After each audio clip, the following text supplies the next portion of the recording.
This is a scan of a drawing I did for the next silver project.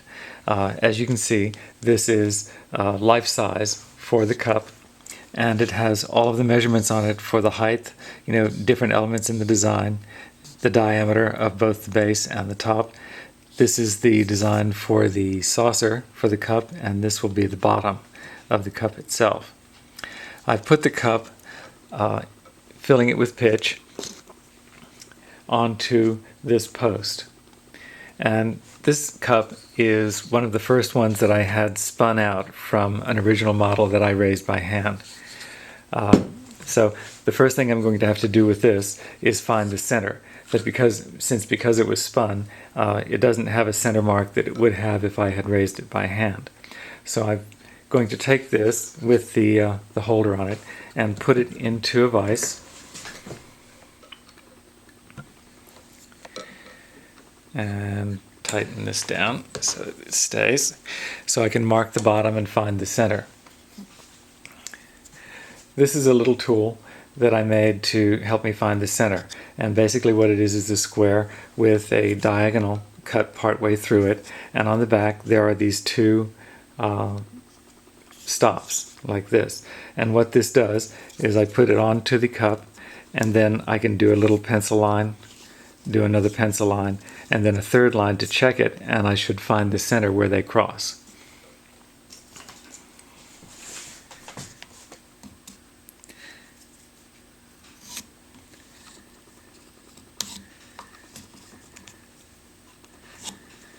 And there it is.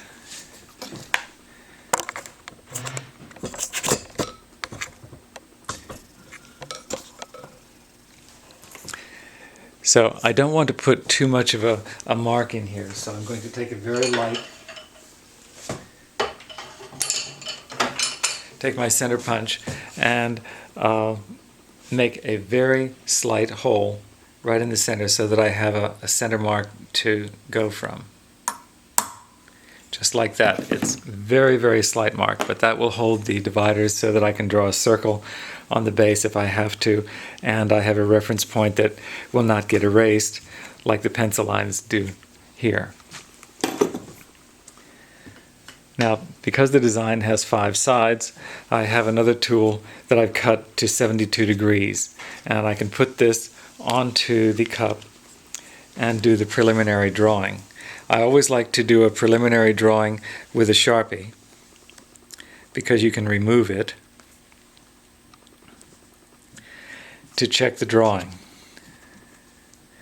and the placement of all the pieces that are going to make up the cup's design.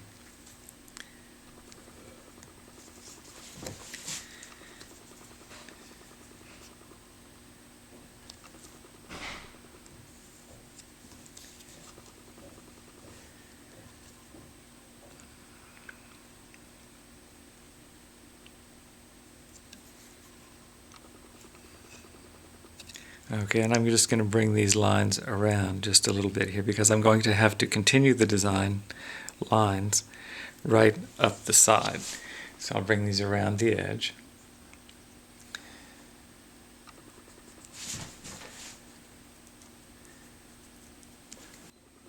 Okay, with the cup standing like this, I can see my little marks, around the edge here, and this will guide me in using this triangle to draw straight lines up the side.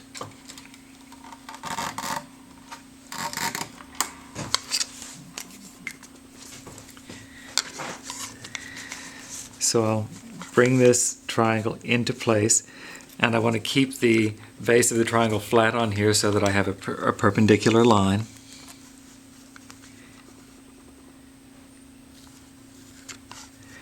And I'll make a mark around the cup.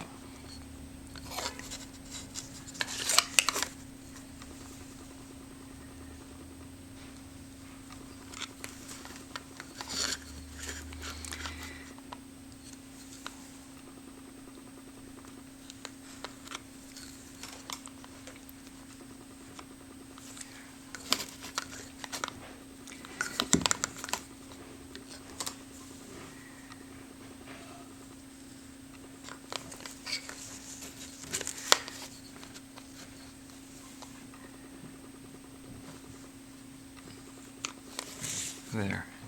And now the cup has been divided into 5, equal panels.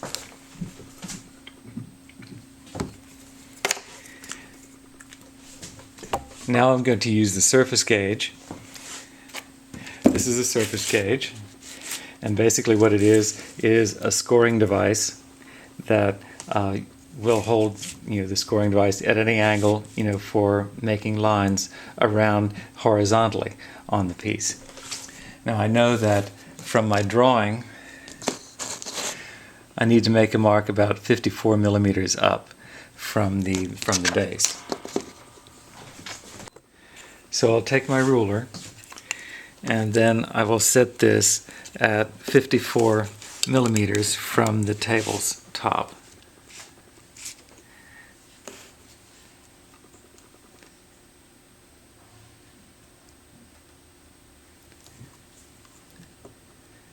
And this gives me a line now that will be the top of the arches.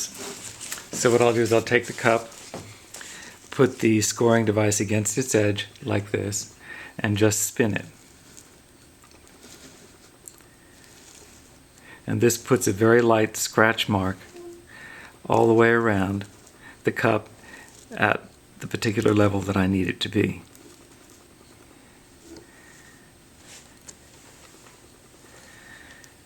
A very slight scratch mark, but that's all you need. Now for the design, since it repeats, I have made these mylar stencils that fit, directly over the drawing.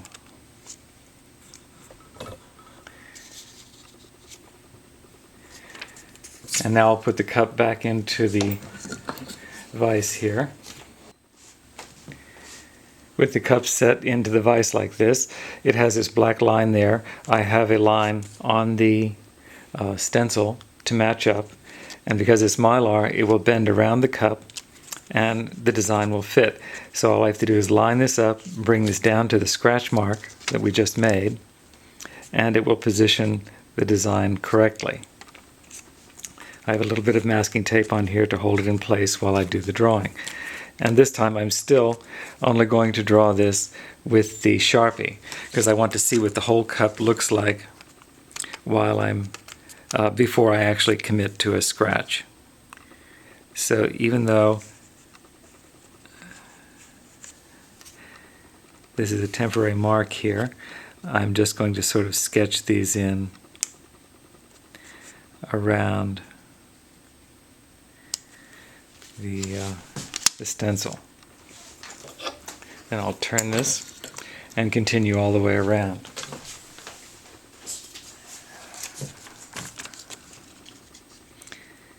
Lining it up at the scratch mark and with my